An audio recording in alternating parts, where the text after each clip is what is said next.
Hello students, I am Dr. Amit Bhatnagar, working as Senior Research Officer in the Department of Agronomy at GB Pant University of Agriculture and Technology, Pantnagar, Uttarakhand. And today we will discuss about biological methods of weed control. So in this lecture we will discuss what is biological control, what is bioagent, then what are the basic strategies for biological weed control. क्या हम ऐसी strategy adopt करते हैं biological control के लिए? इस तीन तरह की स्ट्रेटजी होती हैं, उसको हम इस लेक्चर में डिस्कस करेंगे. Then what are the different type of bio control agents, क्या है वीड कंट्रोल के लिए बायो कंट्रोल एजेंट कौन कौन से मेनली यूज़ किए जाते हैं. Then qualities of bio agent, क्या क्वालिटी होनी चाहिए जो हम बायोलॉजिकल कंट्रोल जिसको भी हम यूज़ कर रहे हैं उसमें क्या क्वालिटी होनी चाहिए, characteristics. Then mode of action, ये बहुत इंपॉर्टेंट है. जो बायोलॉजिकल कंट्रोल का जो मैकेनिज्म है या जो मोड ऑफ एक्शन है वो क्या है उसको हम डिस्कस करेंगे. Then different type of examples, क्या क्या यूज़ किए जाते हैं, and what are the commercial product available in the market for biological control of weeds. Then merit and demerit. तो ये लेक्चर में इतना आज हम डिस्कस करेंगे. अगर आप इस लेक्चर को कंप्लीटली सुनते हैं तो मुझे ये उम्मीद है कि आप पूरा बायोलॉजिकल कंट्रोल के बारे में जान जाएंगे. तो इस लेक्चर को आप कंप्लीटली सुनिए. और ये चूँकि बोर्ड में मैंने बहुत ज़्यादा लिख दिया है क्योंकि बोर्ड छोटा है तो मेरे को इसमें लिखना पड़ा है. तो अगर आपको ये विजिबिलिटी नहीं हो रही है तो इसमें आपको परेशान होने की ज़रूरत नहीं है क्योंकि ये लेक्चर बड़ा डिस्कशन और रीज़न का होगा. अगर आप इसको सुनते हैं तो आपको ज़्यादा अच्छा समझ में आएगा. और जो एग्जाम्पल्स हैं अगर आपको क्लियर नज़र नहीं आ रहे हैं तो आप चिंता ना करें, ये सारे एग्जाम्पल मैं डिस्क्रिप्शन बॉक्स में दे दूंगा ताकि आप उसको पढ़ सकें. तो इसको आप अगर ध्यान से सुनते हैं तो ये आपके लेक्चर बहुत अच्छे ढंग से समझ में आएगा. तो अगर हम बात करें what is bio control agent और बायोलॉजिकल कंट्रोल, तो देखिए कंट्रोल तो आप जानते ही हैं. कोई बायोलॉजिकल मतलब लिविंग ऑर्गेनिज्म से रिलेशन होता है बायोलॉजिकल का. तो अगर हम किसी भी लिविंग ऑर्गेनिज्म को कंट्रोल के लिए यूज़ कर रहे हैं दैट इज़ बायोलॉजिकल कंट्रोल. अगर हम इंसेक्ट का भी कंट्रोल कर सकते हैं, हम डिसीज़ का भी कंट्रोल कर सकते हैं, हम वीड का भी कंट्रोल कर सकते हैं, हम किसी भी चीज़ का कंट्रोल अगर लिविंग ऑर्गेनिज्म में कर रहे हैं then it is biological control. तो biological control involve living organism and this living organism may be insect, may be disease, may be plant, may be fish, may be animal, may be plants. कोई भी अगर living है, देखिए disease के जो sports हैं living है, use कर रहे हैं that is biological control. Bacteria है अगर उसको हम यूज़ कर रहे हैं that is also biological control. Virus को भी अगर हम यूज़ कर रहे हैं बायोलॉजिकल कंट्रोल. निमाटोड को यूज़ कर सकते हैं, प्रोटोजोआ को यूज़ कर सकते हैं. किसी को भी अगर हम कंट्रोल के लिए यूज़ कर रहे हैं दैट इज बायोलॉजिकल कंट्रोल. बस वो क्या होना चाहिए, उसकी प्रॉपर्टी लिविंग ऑर्गेनिज्म होना चाहिए. तो हम बहुत सारी चीज़ें हैं उसको हम यूज़ कर सकते हैं कंट्रोल के लिए. तो यह आपको समझ में आ गया होगा कि बायोलॉजिकल कंट्रोल क्या होता है. तो बायोलॉजिकल कंट्रोल में केवल इंसेक्ट या डिसीज नहीं होती हैं, बायोलॉजिकल कंट्रोल में बहुत सारी चीज़ें होती हैं. लेकिन जो मोस्ट कॉमन जो कमर्शियल प्रिपरेशंस अवेलेबल हैं वो इंसेक्ट्स के और डिसीजेस के हैं. अब जो बायोलॉजिकल कंट्रोल की जो स्ट्रेटजी है वो क्या स्ट्रेटजी है बायोलॉजिकल कंट्रोल की. तो देखिए there are 3 basic strategy for biological control. तो ये क्वेश्चन किसी एग्जामिनेशन में पूछा जा सकता है कि किस स्ट्रेटजी से हम बायोलॉजिकल कंट्रोल करते हैं. तो उसकी 3 स्ट्रेटजी हैं, classical method, inductive method and inoculative method. ये क्लासिकल मेथड में इंपोर्ट हम करते हैं किसी लिविंग ऑर्गेनिज्म को उसके कंट्रोल के लिए. इसको क्यों करते हैं, क्लासिकल को हम इंपोर्ट अप्रोच भी मानते हैं. इंपोर्टेशन, इसको बाहर जिस कंट्री से कोई वीड आया है उसके कंट्रोल के लिए हम कोई भी बायोलॉजिकल एजेंट लेते हैं. तो देखिए क्या होता है, किसी भी सिस्टम में कोई अगर वीड ग्रो कर रहा है तो उस वीड की ग्रोथ जो होती है वो कई फैक्टर से डिसाइड होती है. वहाँ उस वीड्स के कॉम्पिटिटर वीड भी होंगे, वहाँ उस वीड को के अगेंस्ट कोई डिसीज़ भी होगी, उस वीड में कुछ इंसेक्ट भी लगते होंगे, कुछ उसके प्रीडेटर भी होंगे. तो जब इकोलॉजी में कोई प्लांट डेवलप होता है तो उसकी ग्रोथ को कंट्रोल करने के लिए बहुत सप्रेसिव फैक्टर होते हैं, बायो स्ट्रेस जिसको हम कह सकते हैं, बायो स्ट्रेस होते हैं जो उसकी ग्रोथ को लिमिट करते हैं. नहीं तो कोई भी स्पीसीज बहुत ज़्यादा ग्रोथ कर सकती है और पूरा फैल सकती है. इसलिए किसी भी नेचुरल इकोसिस्टम में उस प्लांट के किसी भी पर्टिकुलर स्पीसीज के बायो स्ट्रेस होते हैं, तभी वो स्पीसीज उस साइकिल में मेंटेन रहती है. अब मान लीजिए कोई वीड अमेरिका से इंडिया में आ गया, किसी तरह से आ गया, इंपोर्ट होके आया, इन्वेजन हुआ, किसी भी तरीके से आ गया, इंडिया में आया. तो वो जो वीट के जो सीड्स हैं, यहाँ वीट्स तो इंडिया में ग्रो कर गया, लेकिन जो उसके बायोस्ट्रेस थे, जो उसको कंट्रोल करने वाले एजेंट थे, जो इंसेक्ट था या कोई डिसीज थी या कोई निमाटोड्स थे या कोई बर्ड्स थी या कोई एनिमल थे, वो तो उसी कंट्री में रह गए। तो यहाँ क्या होगा, इंडिया में जब वो वीड आया तो उसको कंट्रोल करने वाला कोई भी ऐसा फैक्टर नहीं था और वो रैपिडली ग्रो करने लगेगा। तो इस सिचुएशन में उसको कोई बायोस्ट्रेस नहीं मिल रहा, इस कारण से वो बहुत फ्लरिश ग्रोथ करता है। इसका बहुत अच्छा एग्जाम्पल लेंटाना है, गाजर घास पार्थेनियम है। तो ऐसी सिचुएशन में क्या करते हैं कि जिस कंट्री से वो वीट का आया है, इन्वेजन हुआ है, जिस कंट्री से आया है, उसी कंट्री से हम बायो कंट्रोल एजेंट भी इंपोर्ट करते हैं और फिर उसी कंट्री में उसका स्प्रेड करते हैं ताकि वो कंट्रोल हो सके। तो इसी अप्रोच को बोलते हैं क्लासिकल अप्रोच या इंपोर्ट अप्रोच। तो जनरली यही अप्रोच अडॉप्ट की जाती है बायोलॉजिकल कंट्रोल के लिए। देखा जाता है कि वीट किस कंट्री से आया है और उसी कंट्री से उसके जो बायो कंट्रोल एजेंट हैं जो उसको कंट्रोल करते हैं, उसको इंपोर्ट करके कंट्री में मल्टीप्लाई करके उसको यूज किया जाता है। That is classical approach. तो ये पूछा सकता है क्लासिकल अप्रोच क्या है बायोलॉजिकल कंट्रोल की। इन case of inductive approach it is argumentation. Argumentation approach में यह है कि किसी सिस्टम में जैसे अपने कोई वीड स्पीसीज है अपनी कंट्री में, तो उसका भी कोई नेचुरल एनिमी होगा, कोई जरूर कोई इंसेक्ट होगी, कोई डिसीज होगा जो हमारा नेटिव वीड को कंट्रोल करता होगा। तो उसी नेचुरल एनिमी को या उस बायोलॉजिकल एजेंट को हम आर्गुमेंट करें, उसको हेल्प करें, उसको रिप्रोडक्शन करें उसका, और उसकी पॉपुलेशन को हम बढ़ा दें, रिप्रोड्यूस करें, उसकी रिलीज हम ज़्यादा कर दें, तो क्या करेगा, कंट्रोल ज़्यादा करेगा। तो ये अप्रोच कहलाती है इंडक्टिव अप्रोच, जिसमें हम हेल्प करते हैं उस नेचुरल एनिमी के नंबर्स को बढ़ाने में। तो क्या होगा, जब उसके नंबर्स बढ़ जाएंगे तो वो कंट्रोल क्विकली करेगा, ज़्यादा करेगा। तो इस अप्रोच में नेचुरल एनिमीज को या नेचुरल बायोलॉजिकल एजेंट हैं उसी को आर्गुमेंट किया जाता है, उसकी हेल्प की जाती है उसके रिप्रोडक्शन में, उसके रीजनरेशन में। And in case of inoculative approach, ये कंजर्वेशन अप्रोच है।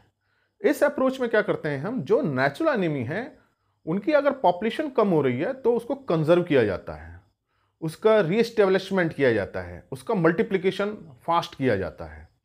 तो ये है इनोकुलेटिव अप्रोच। तो इंडक्टिव अप्रोच में क्या करते हैं, हम उसकी पॉपुलेशन को बहुत तेजी से बढ़ाते हैं ताकि वो कंट्रोल करे, और इनोकुलेटिव अप्रोच में उस बायोलॉजिकल एजेंट की हम पॉपुलेशन को रीस्टैब्लिश करते हैं, उसकी रिलीज हम कराते हैं, मल्टीप्लिकेशन करते हैं ताकि वो उसका एग्जिस्टेंस बना रहे, कंजर्व रहे, वो स्पीसीज कंजर्व रहे इकोसिस्टम में। तो उसके कंजर्वेशन पे हम ध्यान देते हैं।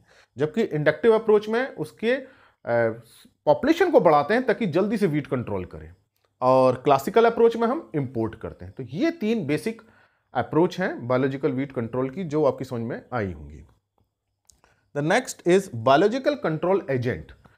तो ये देखिए एजेंट क्या है, जो भी कंट्रोल कर रहा है वो एजेंट है। डिसीज भी हो सकती है, इंसेक्ट भी हो सकते हैं, और कोई प्लांट्स भी हो सकते हैं। तो देखिए अगर इंसेक्ट के केस में जो बायोलॉजिकल एजेंट होते हैं वो या तो प्रीडेटर होते हैं जो उसको खा जाते हैं इंसेक्ट को, या पैरासिटाइज्ड होते हैं जो उसके एग लेइंग करके उसमें से न्यूट्रिशन लेते हैं, या कुछ पैथोजेंस होते हैं जो डिसीज लग जाती है इंसेक्ट में, इंसेक्ट की डेथ हो जाती है, या कॉम्पिटिटर इंसेक्ट होते हैं। तो इन केस ऑफ इंसेक्ट जो बायोलॉजिकल एजेंट हैं या जो बायो एजेंट हैं वो प्रीडेटर, पैरासिटाइज्ड, पैथोजन और कॉम्पिटिटर हैं। और इन केस ऑफ डिसीज को कंट्रोल करने के लिए भी दूसरी डिसीजेज यूज की जाती हैं, तो उसको एंटागोनिस्टिक बोलते हैं, एंटागोनिस्टिज्म उसको हम कहते हैं। उसमें जितने भी हम बायोलॉजिकल एजेंट यूज कर रहे हैं। लेकिन देखिए हमारा जो ये टॉपिक है वीड कंट्रोल, इसमें जो बायोलॉजिकल एजेंट हैं वो सीड प्रीडेटर हो सकते हैं जो सीड को पूरा खा लेते हैं, खत्म कर देते हैं। हर्बीवोर्स होते हैं जो प्लांट के फॉलिएज को खाते हैं, लीफ को खाते हैं, स्टेम को खाते हैं, उसका पूरा हर्वेज, उसका पूरा शूट को फीडिंग करते हैं ताकि वो उसका शूट खत्म हो जाए। या पैथोजन होते हैं जो उसमें डिसीज करते हैं। तो जनरली ये पैथोजन फंगस होती हैं और बैक्टीरिया बहुत कम होते हैं। ऐसा क्यों है कि फंगस के ही ज़्यादा क्यों है, बैक्टीरिया कम क्यों है या वायरस कम क्यों है, इसका जब मैं ये बायो हर्बिसाइड्स पढ़ाऊंगा तब मैं इसका एक्सप्लेन करूंगा। तो इसको सुनिए तो आपको पूरा समझ में आएगा कि हम जनरली फंगस को क्यों यूज़ करते हैं, बैक्टीरिया को ज़्यादा यूज़ क्यों नहीं करते हैं। या कुछ कॉम्पिटिटर प्लांट्स हो सकते हैं जो उस वीड्स की ग्रोथ को सप्रेस कर देते हैं, उनके फास्ट ग्रोइंग होते हैं, एज ए कवर क्रॉप हम यूज़ भी कर सकते हैं। या कुछ वो एलिलोकेमिकल्स निकालते हैं या कुछ वीड्स की ग्रोथ को इनहिबिट करते हैं। तो कॉम्पिटिटर प्लांट्स हैं, इसको भी इसमें मैं बताऊंगा कॉम्पिटिटर प्लांट्स में इनकी क्या स्ट्रेटजी रहती है। तो ये हैं बायो एजेंट वीड कंट्रोल के लिए। Then qualities of bio agent, जो हम ये बायो एजेंट यूज कर रहे हैं, प्रेडेटर यूज कर रहे हैं, चाहे पैथोजन यूज कर रहे हैं, चाहे हम हर्बीवोर्स यूज कर रहे हैं या हम कॉम्पिटिटर प्लांट्स करें, उसकी क्वालिटी ट्रेट होनी चाहिए। तो इन जनरल देखिए इतने सारे में जितना जो यूज किया जाता है उसमें दो चीजें यूज की जाती है, या तो हम लार्जली इंसेक्ट्स को यूज कर रहे हैं या हम डिसीज को यूज कर रहे हैं। तो ये जो और चीजें भी हैं, ऐसा नहीं है कि यही दो हैं, और भी हैं, लेकिन लार्जली ये यूज हो रही है। तो जो भी बायो एजेंट देखिए हम यूज कर रहे हैं उसमें जो क्वालिटी होनी चाहिए सबसे पहले वो होस्ट स्पेसिफिक होनी चाहिए। मान लीजिए हम पार्थिनियम के लिए इंसेक्ट लाए तो केवल पार्थिनियम पे फीड करना चाहिए। लेंटाना को कंट्रोल करने के लिए हम जो इंसेक्ट लाए हैं वो केवल लेंटाना पे ही होने चाहिए। किसी वीड के लिए अगर कोई डिसीज हम इनोकुलेट कर रहे हैं तो डिसीज उसी ही वीड को ही इन्फेक्ट करनी चाहिए, दूसरी स्पीसीज को इन्फेक्ट नहीं करना चाहिए। तो ये होस्ट स्पेसिफिक होना चाहिए, मतलब जिसके अगेंस्ट हमने उसको रिलीज किया है, जिसके अगेंस्ट हम कंट्रोल करना चाह रहे हैं, केवल उसी वीड स्पीसीज को करे, बाकी स्पीसीज को अफेक्ट ना करे, क्रॉप को ना करे। तो सेलेक्टिविटी इसकी बहुत हाई होनी चाहिए, होस्ट स्पेसिफिक होना चाहिए। क्योंकि लार्जली हम क्या कर रहे हैं, ये जो वीड्स जो हैं जो कंट्रोल नहीं हो पा रहे, इन जनरल ये वही वीड्स हैं जो दूसरी कंट्री से आए, क्योंकि उनके यहाँ बायो सप्रेशन एजेंट है ही नहीं, उन पर कोई ऐसा नेचुरल प्रेशर नहीं है कि जो उनको रोके। तो ये चूंकि इंपोर्ट करके लाए गए हैं तो होस्ट स्पेसिफिक ही होने चाहिए। दूसरा, बाहर से आए हैं, दूसरी कंट्री से ही हम एजेंट ला रहे हैं, बायोलॉजिकल एजेंट, तो जिस एटमॉस्फेयर में, जिस क्लाइमेट में, उस एनवायरनमेंट में अडॉप्ट होने चाहिए। अगर इनकी अडोप्टिबिलिटी नहीं होगी, जैसे मैक्सिकन बीटल को हम लाए हैं, मैक्सिको से लाए हैं पार्थिनियम के कंट्रोल के लिए, अगर मैक्सिकन बीटल इस एनवायरनमेंट में इंडिया में अडॉप्ट नहीं करेगा तो फिर वो मल्टीप्लाई नहीं करेगा और कंट्रोल नहीं करेगा। तो इसकी एनवायरनमेंट में अडेप्टेबिलिटी बहुत अच्छी होनी चाहिए। तीसरा, वीड को या तो किल करना चाहिए। तो ये जो भी बायोजेंट हम यूज कर रहे हैं, वीड को किल करें या वीड की रीजनरेशन कैपेसिटी कम कर दें, चाहे उसके फॉलिएज को कम करके, चाहे उसके सीड को खत्म करके, चाहे उसके फ्लावर को या इसको रिप्रोडक्टिव पार्ट किसी को भी कम करके उसकी रीजनरेशन कैपेसिटी को कम करें। नेक्स्ट, इसका जो ट्रेट होना चाहिए, क्वालिटी होनी चाहिए बायोएजेंट की, कि उस एनवायरनमेंट में उसका रिप्रोडक्शन, रीजनरेशन होना चाहिए। ऐसा नहीं हो अडॉप्ट तो कर जाए लेकिन रीजनरेशन कैपेसिटी उसकी पुअर हो जाए, तो रीजनरेशन कैपेसिटी भी उसकी अच्छी होनी चाहिए। नेक्स्ट, ये ट्रेट होना चाहिए उसके अंदर कि उसमें सेल्फ सीकिंग कैपेसिटी होनी चाहिए, कि कहाँ वीड है, कहाँ उसका होस्ट है, उसको खुद ही सीक करना चाहिए। नहीं कि हमने मान लिया कोई मैक्सिकन बीटल पार्थिनियम पे डाल दिया इस लोकेशन में और बस यही इसी लोकेशन में रह गया, दूसरी लोकेशन में वो गया ही नहीं। तो उसकी जो होस्ट को जो सीकिंग कैपेसिटी है कि कहाँ पे उसका वीड है, कहाँ उसको जाना है, वो उसमें कैपेसिटी होनी चाहिए, मूव करने की कैपेसिटी होनी चाहिए। तो ये ट्रेट्स होने बहुत जरूरी हैं। अगर ये ट्रेट्स नहीं होंगे तो उसकी इफिशिएंसी पुअर हो जाएगी। तो host specific, adaptation to environment, regeneration capacity, killing capacity और सीकिंग कैपेसिटी, ये कैपेसिटी उस बायो एजेंट के अंदर होनी चाहिए। नेक्स्ट, मोड ऑफ एक्शन क्या है, बायोलॉजिकल कंट्रोल एजेंट जो हम यूज कर रहे हैं तो किस तरह से वो वीड्स को कंट्रोल करते हैं। तो देखिए, अगर हम इंसेक्ट को यूज कर रहे हैं तो इंसेक्ट फॉलिएज को डैमेज करता है, प्लांट में बोर करता है, सीड्स में बोर करता है, प्लांट्स को वीक कर देता है। तो ये हर्बीवोर्स होते हैं जो फॉलिएज को खत्म कर देते हैं। तो इनका मोड ऑफ एक्शन क्या है इंसेक्ट का, फॉलिएज को डिस्ट्रॉय करना, रिप्रोडक्टिव पार्ट को डिस्ट्रॉय करना, प्लांट को वीक करना। अगर हम डिसीजेस को यूज कर रहे हैं तो देखिए, डिसीजेस में जो मेनली फंगस यूज करते हैं हम, तो फंगस का जो या दूसरा कोई बैक्टीरिया हम यूज कर रहे हैं, इसका जो मोड ऑफ एक्शन ये है कि ये जो प्लांट सेल की कॉन्स्टिट्यूएंट्स को डिग्रेड कर देते हैं बाय एंजाइमेटिक रिएक्शन। ये एंजाइम प्रोड्यूस करते हैं फंगस बैक्टीरिया और जो सेल का स्ट्रक्चर है उसको डिस्ट्रॉय कर देते हैं, सेल कॉन्स्टिट्यूएंट्स को डिस्ट्रॉय कर देते हैं, डिग्रेडेशन कर देते हैं। दूसरा, they produce the toxins plant cell के अंदर टॉक्सिन प्रोड्यूस कर देते हैं, तो सेल की डेथ हो जाती है। इम्बैलेंस ऑफ हार्मोन, प्लांट के अंदर जो हार्मोन है, साइटोकाइनिन है, ऑक्सिन है, जिबरेलिन है, उसको इम्बैलेंस कर देते हैं, उससे प्लांट ग्रोथ अफेक्ट होती है। Then block the transportation of carbohydrate, minerals, water, उसके ट्रांसपोर्टेशन को चेक कर देते हैं, रोक देते हैं, जाइलम फ्लाइम की ब्लॉकिंग कर देते हैं। नेक्स्ट, जो फिजियोलॉजिकल प्रोसेस हो रहे हैं उसको प्रॉपर डिस्टर्ब करते हैं, फिजियोलॉजिकल प्रोसेस प्रॉपर नहीं हो पाते। फिजिकल प्रोसेस जैसे फोटोसिंथेसिस प्रॉपर नहीं हो पाती, रेस्पिरेशन प्रॉपर नहीं हो पाता, ट्रांसपिरेशन प्रॉपर नहीं हो पाता, तो ये इसका मोड ऑफ एक्शन है डिसीजेस का। और जो कॉम्पिटिटर प्लांट्स हैं उनमें सप्रेशन कैपेसिटी होती है, वो वीड्स को सप्रेस कर देते हैं, फॉलेज ज़्यादा कर देते हैं, सप्रेशन स्मूदरिंग इफिशिएंसी उनकी ज़्यादा होती है, या कुछ एलिलोकेमिकल्स प्रोड्यूस करते हैं, और वो एलिलोकेमिकल्स क्या करते हैं कि उसका जर्मिनेशन या तो इनहिबिट कर देते हैं या उसकी ग्रोथ इनहिबिट कर देते हैं। तो ये मोड ऑफ एक्शन है इंसेक्ट का, डिसीजेस का और कॉम्पिटिटर प्लांट्स का। तो ये अब आपको समझ में आ गया होगा किस तरह से बायोलॉजिकल कंट्रोल का मोड ऑफ एक्शन है।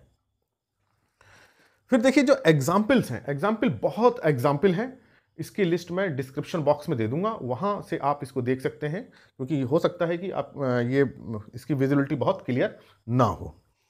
तो देखिए जो अपने कंट्री में जो सबसे कॉमन जो है या बहुत रेगुलरली यूज हो रहा है जो बायोलॉजिकल कंट्रोल, वो पार्थेनियम हिस्टोरोफोरस, जिसे कांग्रेस घास हम कहते हैं, गाजर घास जिसे कहते हैं, उसके लिए यूज किया जा रहा है जायगोग्रामा बाइकोलेरेटा। ये मैक्सिकन बीटल है, क्योंकि ये पार्थेनियम घास अमेरिका मैक्सिको से आई, तो वहां से बीटल भी क्या है मैक्सिको से मंगाया गया है, और इसका नाम मैक्सिकन बीटल है। और इसकी रिलीज कंट्री में पूरी कंट्री में की जाती है। Directorate of weed science research है, वो पूरा इस पर वर्क करता है पार्थेनियम के कंट्रोल के लिए। इस पर बहुत बड़ा अवेयरनेस प्रोग्राम चलाया जाता है, हर यूनिवर्सिटी में चलाया जाता है, अलग अलग सेंटर पर चलाया जाता है, और इसकी रिलीज जो है एवरी ईयर की जा रही है। जायगोग्रामा बाइकोलेरेटा मैक्सिकन बीटल बहुत ही इंपॉर्टेंट है, और ये आपको याद होना चाहिए। जायगोग्रामा बाइकोलेरेटा मैक्सिकन बीटल किसके अगेंस्ट है? पार्थेनियम हिस्टोरोफोरस के, और अपनी कंट्री में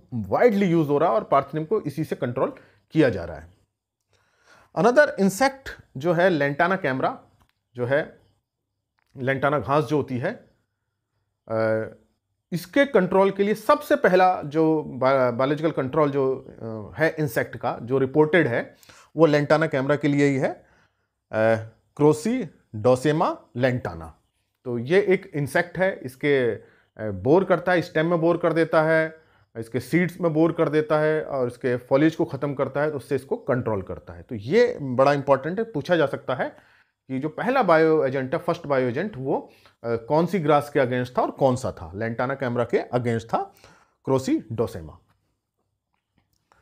नेक्स्ट है प्रिकली पियर, ये एक एग्जाम्पल है बहुत, जिसे कैक्टस वाले स्पीसीज है, इसके लिए जो अपनी कंट्री में बहुत जो यूज किया जा रहा है वो डेक्टाइलोपियस इंडिकस है और डेक्टाइलोपियस टोमेटोसस है। तो ये दो जो बहुत वाइडली अपनी कंट्री में यूज किए जा रहे हैं। ये भी क्या करते हैं, कैक्टस में बोर कर देते हैं, और उसका जो कैक्टस का जो मटेरियल है उसको खत्म कर देते हैं। देन साइप्रस ओटेंडस, बहुत प्रॉब्लमेटिक ग्रास है ये, इसको कंट्रोल करने के लिए बैक्टेरा वेरियोटेना ये जो है फीड करता है, लार्वा इसका फीड करता है इसके लीव्स पे और इसको डिस्ट्रॉय करता है। तो बहुत इंपॉर्टेंट है साइप्रस ओटेंडस, क्योंकि बहुत प्रॉब्लमेटिक वीड है, नॉक्सियस वीड है, और टॉप कैटेगरी में देखें तो नंबर 1 पे यही नॉक्सियस वीड है, साइप्रस रोटेंडस। तो इसके कंट्रोल के लिए ये बायोलॉजिकल एजेंट है, और ये क्वेश्चन पूछा जा सकता है क्योंकि ये साइप्रस रोटेंडस के अगेंस्ट है। देन कस्क्यूटा स्पीसीज, कस्क्यूटा देखिए जो है पैरासिटिक वीड है, इसके अगेंस्ट जो इंसेक्ट है वो मेलाना ग्रोमाइजा कस्क्यूटी है। ये भी इसके स्टेम को फीड करता है और इसके रीजनरेशन को रोकता है और कस्क्यूटा को कंट्रोल करता है। तो ये नाम अभी मैं डिस्क्रिप्शन बॉक्स में दे दूंगा, तो आप वहां से उसको अच्छी तरह से इनके नाम देख सकते हैं और याद कर सकते हैं। देन ल्यूडिविगिया पार्विफ्लोरा, ये एक वीड है, राइस में होता है, और इसके अगेंस्ट जो वीड इंसेक्ट है वो एल्टिका साइनिया है। ये भी क्या करता है, इसके स्टेम को, इसकी लीफ को खा लेता है इसका लार्वा और उस वीड को कंट्रोल करता है। तो ये मैंने अभी कुछ ही वीड स्पीसीज बताई हैं जिनका बायोलॉजिकल कंट्रोल है। इसके अलावा भी बहुत हैं जो इंपॉर्टेंट थी, वो मैंने यहाँ लिख दी हैं, जो किसी एग्जामिनेशन में पूछी जा सकती हैं। उसके अलावा देखिए कुछ फिश हैं, और फिश क्या करती हैं, एक्वेटिक जो वीड्स हैं उसको फूड की तरह यूज़ करती हैं। तो उसमें जो फिश है वो टिलापिया स्पीसीज होती है, इसमें कई स्पीसीज आती हैं इस फिश की। ये जो है सी में रहती है, फ्रेश वाटर में अधिकतर ये रहती है, और रिवर्स में, लेग्स में, और ये जो है वहाँ के जो एक्वाटिक वीड्स हैं उसको एज ए फूड यूज़ करती है। देन ग्रास कार्प है। ग्रास कार्प भी जो है एक्वाटिक वीड्स को ख़त्म करती है। तो जहाँ जिस वाटर बॉडी में ये ग्रास कार्प रहती है वो वहाँ की घास को खाती रहती है और बॉडी को मेटाबोलाइज अपनी करती रहती है। तो दो फायदे हो जाते हैं, एक तो घास खत्म हो जाती है, दूसरा उसका बॉडी वेट बढ़ता है, जो फिश यूज़ करते हैं खाने में वो उसमें उसको यूज़ कर लेते हैं। देन स्नेल, घोंगा जिसे कहते हैं, ये जो है भी हेल्प करता है एक्वाटिक वीड्स को और एल्गी के कंट्रोल में। तो जो मेरिसा स्पीसीज है स्नेल की, ये जो है काफ़ी इफेक्टिव है एल्गी कंट्रोल करने में। तो ये पूछा जा सकता है स्नेल की कौन सी स्पीसीज है। और जो फ्रेश वाटर स्पीसीज हैं वो भी स्नेल की हेल्प करती हैं, वाटर में रहती हैं तो वहाँ के जो वीड्स हैं या एल्गी है उसको यूज़ करते हैं। जनरली ये एल्गी यूज़ करते हैं मेरिसा स्पीसीज। फिर मैमल्स भी हैं कुछ जो बायोलॉजिकल कंट्रोल में यूज़ होते हैं, जैसे सी काउ है। ये सी काउ सी में रहता है और बहुत बड़ा ये एनिमल टाइप का, मतलब फिश टाइप का है ये, और ये काफ़ी एक्वाटिक वीड्स को खाता है, वाटर हाइसेंथ को खाता है। उसके अलावा क्या है, जब वीड को जो सर्च करते हैं तो नीचे जो वीड्स की रूट होती हैं उसको अपरूट कर देते हैं, तो रूट्स निकल जाती हैं उनकी, तो वो वीड्स भी क्या होते हैं, खत्म हो जाते हैं। तो एक तो फूड की तरह यूज़ करते हैं, दूसरा अपरूटिंग करते हैं। तो सी काउ मेंटिना है इसका, और पूछा जा सकता है कि कौन सा मैमल है जो वीड कंट्रोल करता है। तो ये सी काउ है, वाटर सॉरी सी में ही रहेगा, ठीक है। तो सी के वीड्स को करता है और अपरूटिंग भी करता है। देन कॉम्पिटिटर प्लांट्स, तो मैंने भी बताया था कॉम्पिटिटर प्लांट्स का मोड ऑफ एक्शन क्या है, कई तरह से मोड ऑफ एक्शन होता है। तो अपनी कंट्री में जो पार्थेनियम हिस्टेरोफोरस के लिए जो कॉम्पिटिटर प्लांट्स यूज किए जा रहे हैं वो दो प्लांट्स यूज किए जा रहे हैं, कैसिया तोरा जिसे चोकड़ा कहते हैं और मैरीगोल्ड जिसे गेंदा कहते हैं। ये दो प्लांट्स वाइडली यूज किए जा रहे हैं और directorate of weed science research का काफ़ी इस पर एफर्ट है इन दो प्लांट्स को, और इन दो प्लांट्स को ग्रो करके पार्थेनियम का इन्फेस्टेशन कम किया है। अब होता क्या है कि देखिए पार्थेनियम नॉन क्रॉप्ड एरिया में रहता है, वेस्ट लैंड में रहता है, या ऐसे जहाँ हम क्रॉप नहीं कर रहे हैं वहाँ पार्थेनियम रहता है। अब ये जब पार्थेनियम ग्रो करता है तो बहुत एडवर्स इफेक्ट हैं इसके, एलर्जी भी प्रोड्यूस करता है।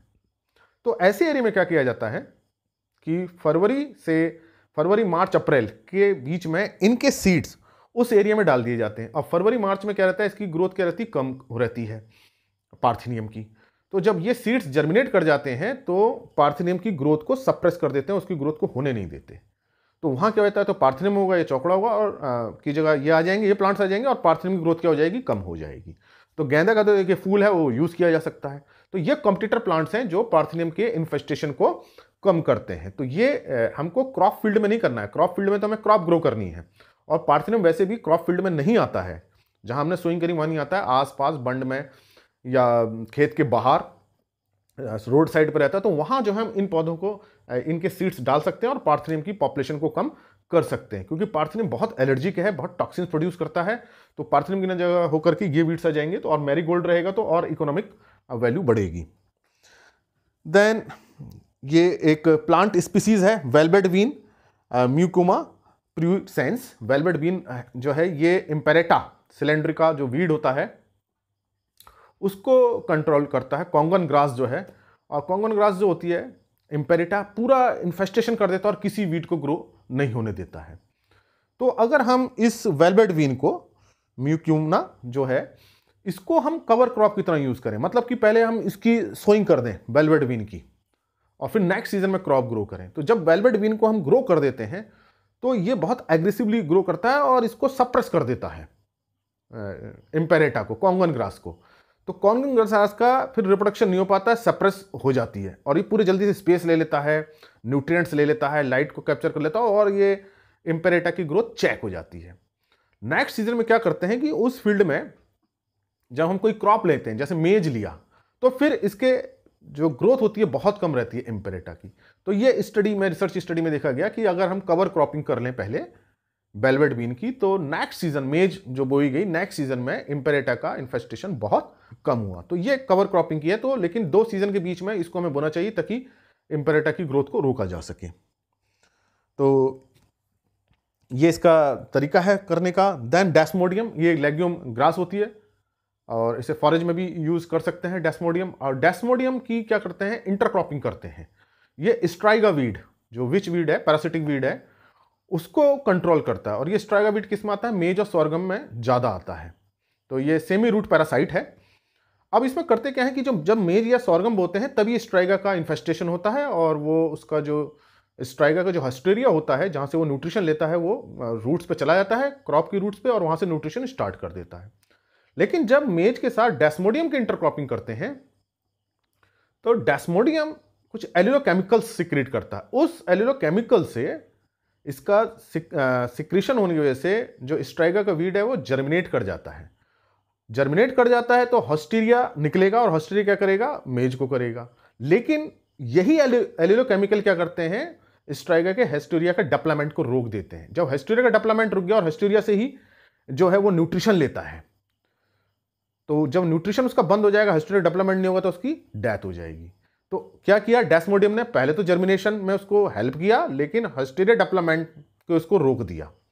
तो उसने पुशपुल की तरह काम किया। इसको बोलते हैं पुशपुल टेक्नोलॉजी, कि पहले अट्रैक्ट करना, उसके बाद उसे डिस्ट्रॉय कर देना। तो यहां जो है पुशपुल टेक्नोलॉजी के थ्रू स्ट्राइगा वीड को कंट्रोल किया। तो ये किसी ऑब्जेक्टिव में पूछा जा सकता है कि डेस्मोडियम का जो कंट्रोल मैकेनिज्म क्या है, सप्रेशन है, कवर क्रॉपिंग है, कंपटीशन है, या पुशपुल टेक्नोलॉजी है। तो इसकी पुशपुल टेक्नोलॉजी है। तो ये आपको समझ में आ गया होगा। हस्टीरिया अगर समझ में नहीं आ रहा है तो ये समझिए कि जो स्ट्राइगा का जब डेवलपमेंट होता है, जब उसकी रूट्स बनती है, तो रूट पर जाकर के पहले चिपकता है। तो जहां से वो चिपकता है, उसका आगे का पोर्शन जहां से वो न्यूट्रिशन वाटर लेता है, उसको बोलते हैं हस्टीरिया। तो उस हस्टीरिया को रोक देता है, तो वो उसका न्यूट्रिशन लेना बंद हो जाता है। Then next is bioherbicides. तो देखिए, अब कुछ फॉर्मुलेशंस ऐसे आ रहे हैं जब हम डिसीज के स्पोर्स को फॉर्मेशन बना लेते हैं, लिक्विड सस्पेंशन बना लेते हैं, या वेटेबल पाउडर बना लेते हैं, उसे हर्बिसाइड की तरह ही स्प्रे किया जाता है, तो वो कहलाते हैं बायोहर्बिसाइड्स। तो बायोहर्बिसाइड्स में फंगस भी हो सकते हैं, बैक्टीरिया भी हो सकता है, और कोई दूसरा कोई पैथोजन भी हो सकता है। तो अगर बायोहर्बिसाइड्स फंगस से बनाए गए हैं, उसमें फंगस के स्पोर्स हैं, तो उसको बोलते हैं माइकोहर्बिसाइड। Micro means fungus. तो माइकोहर्बिसाइड और बायोहर्बिसाइड में क्या डिफरेंस है कि बायोहर्बिसाइड में फंगस भी हो सकती है, बैक्टीरिया भी हो सकता है, प्रोटोजोआ भी हो सकता है, कोई वायरस भी हो सकता है, कोई भी पैथोजन हो सकता है। लेकिन माइकोहर्बिसाइड स्पेशली किसके बने हैं, फंगस के बने हैं। तो जो इस समय लार्जली अवेलेबल हैं, ज़्यादा जो है वो माइकोहर्बिसाइड्स हैं। तो ये मैंने पहले बताया था कि फंगस को ज़्यादा यूज़ किया जाता है, बैक्टीरिया को कम यूज़ किया जाता है। उसका रीज़न ये है कि जो फंगस का पेनिट्रेशन है प्लांट में, वो एक्टिव पेनिट्रेशन है। मतलब अगर फंगस प्लांट के ऊपर है तो पेनिट्रेट कर जाएगी उसकी सेल में, और उसके बाद उसकी सेल के अंदर जाके ग्रोथ होनी स्टार्ट हो जाएगी। लेकिन जो बैक्टीरिया है या जो वायरस है, उनका एक्टिव पेनिट्रेशन नहीं होता। लीफ के ऊपर है तो वो नेचुरल ओपनिंग से ही लीफ के अंदर जाएगा। वायरस को वेक्टर चाहिए। अगर मैकेनिकल डैमेज है प्लांट के अंदर, लीफ कहीं से कटी फटी है या कोई इंजरी हो गई, तो वायरस भी एंटर कर जाएगा और बैक्टीरिया भी एंटर कर जाएगा। लेकिन अगर प्लांट हेल्दी है तो फिर उसका इनोकुलेशन नहीं हो पाता है।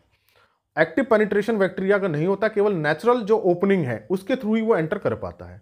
तो पेनिट्रेशन कैपेसिटी बैक्टीरिया और वायरस की एज कंपेयर टू फंगस कम होती है। तो इस कारण से फंगस को ज्यादा यूज किया जाता है। तो जो हर्बिसाइड्स हैं, बायो हर्बिसाइड, अधिकतर माइको हर्बिसाइड्स हैं। तो जो वेस्टर्न कंट्री में इनको यूज किया जाता है, और जो कमर्शियल प्रोडक्ट्स हैं इन बायो हर्बिसाइड्स के, वो देखिए हैं, डिवाइन है, कोलिगो है, बायोपोलरिस है, और बायोलोफॉस है। ये कमर्शियल प्रोडक्ट हैं जिनको यूज किया जा रहा है।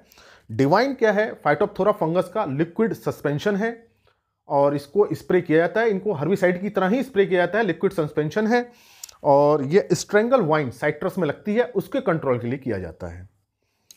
कोलिगो कोलेटोट्राइकम फंगस है, यह वेटेबल पाउडर में यूज की जाती है, और इसको जॉइंट वेज ग्रास होती है, जनरली ये राइस फील्ड में रहती है या सोयाबीन फील्ड में रहती है, उसके कंट्रोल के लिए किया जाता है। बाइपोलरिस भी एक फंगस है। बाइपोलरिस जैसा इसका नाम है वही फंगस है, बाइपोलरिस है। और इसको जो है जॉनसन ग्रास जो होती है, सोरगम हेलिफेंस, उसके कंट्रोल के लिए से यूज किया जाता है। लेकिन ये जो बायोलोफॉस है, बायोलोफॉस बैक्टीरिया है, स्ट्रेप्टोमाइसिस बैक्टीरिया है, उसका ये सस्पेंशन है, उससे बनाया गया है। ये बैक्टीरिया है स्ट्रेप्टोमाइसिस। ये देखिए फंगस है, ये बैक्टीरिया। तो पूछा जा सकता है कि कौन सा बैक्टीरिया का फॉर्मुलेशन है, तो बायोलोफॉस है। ये जो है स्पेसिफिक नहीं है, नॉन स्पेसिफिक है, किसी पर्टिकुलर के लिए नहीं है, और जनरल वेजिटेशन को खत्म करने के लिए किया जाता है। तो इसके बैक्टीरिया टॉक्सिन्स प्रोड्यूस करते हैं और उस टॉक्सिन से हम वेजिटेशन पे, किसी वेजिटेशन में डालेंगे तो वो टॉक्सिन उसके अंदर जाएगी, उसके प्रोटीन को रोकेगी और वो वहाँ बहुत फिजियोलॉजिकल प्रोसेस को डिस्टर्ब करेगी और प्लांट की डेथ होगी। तो ये जो बायोलोफॉस है ये नॉन स्पेसिफिक है, जनरल वेजिटेशन के लिए है, जबकि ये जो फंगस के बने हुए हैं ये अलग अलग स्पेसिफिक वेजिटेशन के हैं। तो ये अब आपको समझ में आ गया होगा कि कौन कौन से बायो कंट्रोल एजेंट हैं, उनका मोड ऑफ एक्शन क्या है, क्वालिटी क्या है। इसके बाद जो बात रहती है मेरिट और डीमेरिट्स पूछी जाती हैं। तो जब अगर आपने लेक्चर अच्छी तरह से सुन लिया होगा तो आपको इसके मेरिट समझ में आ गई होंगी, क्योंकि जब हम मोड ऑफ एक्शन देख रहे हैं या क्वालिटी देख रहे हैं उसी में उसकी मेरिट है। तो देखिए सबसे पहले क्या है, ये बहुत इसकी ज़्यादा कॉस्ट नहीं है, इनएक्सपेंसिव है। अगर हम केमिकल देखें, केमिकल बहुत महंगे होते हैं, तो उसके कंपेयर में इनएक्सपेंसिव है। दूसरा ये होस्ट स्पेसिफिक है, पर्टिकुलर स्पीसीज को ये हार्म करते हैं, दूसरी स्पीसीज को हार्म नहीं करते। तो ये क्या है, सेफ है, एनवायरनमेंट के लिए सेफ है, बायोडाइवर्सिटी को मेंटेन करते हैं, किसी और प्लांट स्पीसीज पे ये एक्शन नहीं करते। तो बायोडाइवर्सिटी मेंटेन रहती है, एनवायरनमेंट सेफ रहता है। और इनका देखिए कोई केमिकल नहीं होते तो इनका कोई रेजिडुअल इफेक्ट नहीं होता कि उसका कि रेजिड्यू प्लांट में आ जाए या ग्रेन में आ जाए या सॉइल में कोई इसका रेजिड्यू रह जाए जो हार्म करे। तो इस तरह से इसका कोई रेजिड्यू नहीं होता है। नेक्स्ट इसका एडवांटेज ये है कि इसको बहुत ईजिली हम इसको यूज कर सकते हैं, इसमें कोई बहुत टेक्निकल स्किल नहीं चाहिए या इसके लिए कोई इंप्लीमेंट्स नहीं चाहिए, हम उसको कर सकते हैं। तीसरा सेल परपीचुइंग होती है ये, आपने एक बार छोड़ दिया इसको, इंसेक्ट को छोड़ दिया, डिजीज छोड़ दिया, इंसेक्ट का पर्टिकुलरली रीजनरेशन रहता है और वो मल्टीप्लाई होते रहते हैं और उसको कवर करते रहते हैं। इसको इसलिए जैसे कि हर्बिसाइड में तो एक बार हर्बिसाइड कर दिया, स्प्रे किया, फिर दोबारा करना पड़ेगा, फिर तीबारा करना पड़ेगा। इसमें एक बार हम छोड़ देते हैं, इंसेक्ट के रिप्रोडक्शन होता रहता है और वो कंट्रोल करते रहते हैं। तो सेल परपीचुइंग इसकी प्रॉपर्टी है।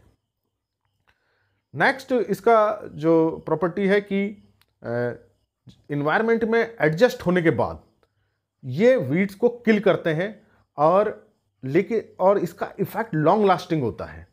आज छोड़ा है तो धीरे धीरे करते करते ये इसका लॉन्ग लास्टिंग इफेक्ट रहेगा। ऐसा नहीं कि इसका इफेक्ट 10-15 दिन में खत्म हो जाएगा, मल्टीप्लाई होगा और उसको फॉलिएज को खाता रहेगा, वीड्स को डैमेज करता रहेगा। लॉन्ग लास्टिंग इसके इफेक्ट हैं।